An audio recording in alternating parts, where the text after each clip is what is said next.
ఢిల్లీలో బాంబు బెదిరింపులు మరోసారి కలకల రేపాయి.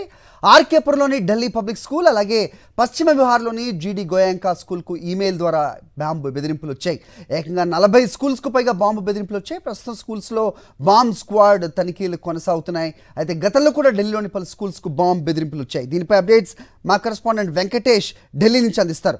వెంకటేష్, చెప్పండి, మొన్నటి వరకు ఎయిర్పోర్ట్స్ అలాగే ఫ్లైట్స్కి సంబంధించి చూసాం. ప్రస్తుతం స్కూళ్లకు ఈ బాంబు బెదిరింపులను వింటున్నా, ఏం జరుగుతోంది? అప్డేట్ చెప్పండి.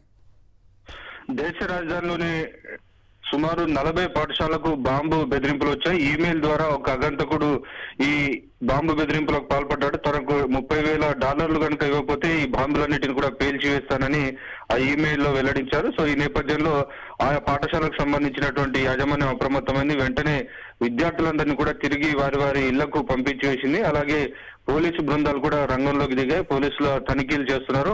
పోలీసులతో పాటు ఫైర్ సర్వీస్ సిబ్బంది అలాగే డాగ్ స్క్వాడ్ కూడా రంగంలోకి దింపి ఏవైతే మెయిన్ గా ఈ బాంబు బెదిరింపు వచ్చినటువంటి పాఠశాలలు Mother Mary school, British school, Salwan public school అలాగే కేంబ్రిడ్జ్ స్కూల్స్ వీటన్నిటి కూడా పశ్చిమ విహార్ అలాగే ఆర్కేపురంలో ఉన్నటువంటి పాఠశాలలన్నింటి కూడా ప్రస్తుతం తనిఖీలు కొనసాగుతున్నటువంటి సందర్భం.